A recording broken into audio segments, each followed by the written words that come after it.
here's my question, and it's directed toward women. And only the most courageous are going to engage me in this conversation, so to speak. Even though you can't talk to me directly, I'd love you to leave comments. And just before you do, I would ask that you don't go with your knee-jerk reaction if you have one. And I'd like you to really think about this. And I'm not speaking to all women. I'm speaking to women who have been in violent relationships. And I'll give you a little background on this. I was in relationships with several women who had been beaten by either one previous boyfriend or several previous boyfriends. And here's what I learned. And now this is my own perspective. I never checked with them to see if I was right, but I saw this 5 times. In the 5 relationships that I was in that involved a woman that had been beaten by a previous boyfriend, or in one case, it was her adoptive father that beat her. Here's what I experienced. They all fell in love with me because I treated them very well. That's what I do. I don't think I deserve a pat on the back for that. That's standard operating procedure.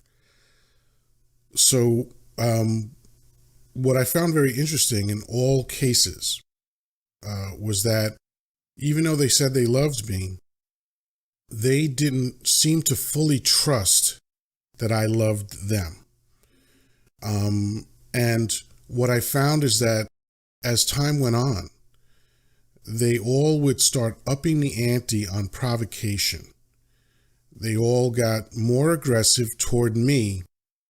And what it seemed like is that they were provoking me to test whether it was true that I was not going to hit them.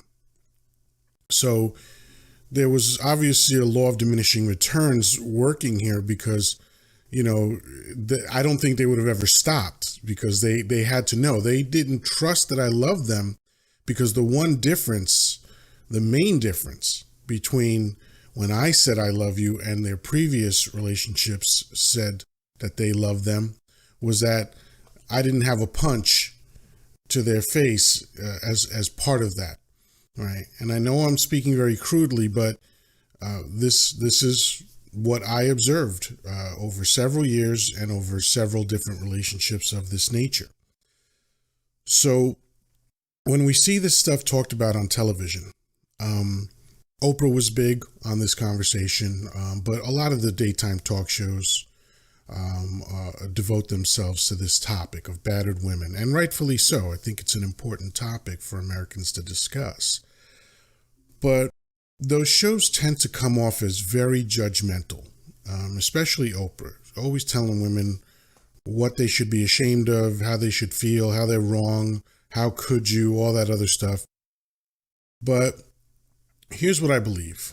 I believe that a lot of human behavior is dictated by the smallest, most reptilian, most ancient part of our brain that houses all of those DNA instructions revolving around survival.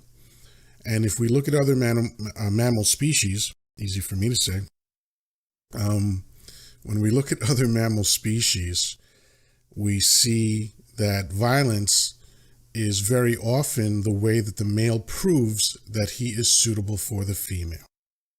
And I believe that there's a little bit of residual DNA in humans that gives that same instruction. So what does that all mean? I think that perhaps part of the conversation that has not been had, I've never seen anyone ask this question.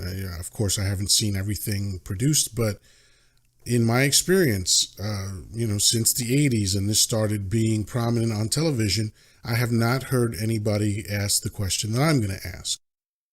And that is, if you were attracted to a man who was violent, Was there an aspect of that attraction that was based in the fact that he was violent? Honestly, you know, I know. No way. That's horrible. That's not woke. That's not, feminist, all that other stuff. I get it. I get it.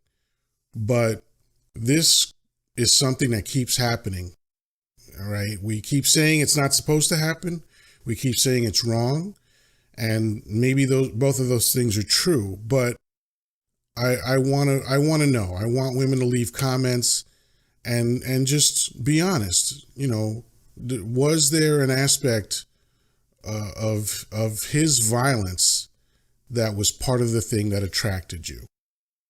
All right, so I'm going to leave you with that question. I know it's a rough one, and I hope that I've not treated this lightly, because I really want to know. I think it's an important conversation to have, because if you don't really understand yourself, how can you make any changes?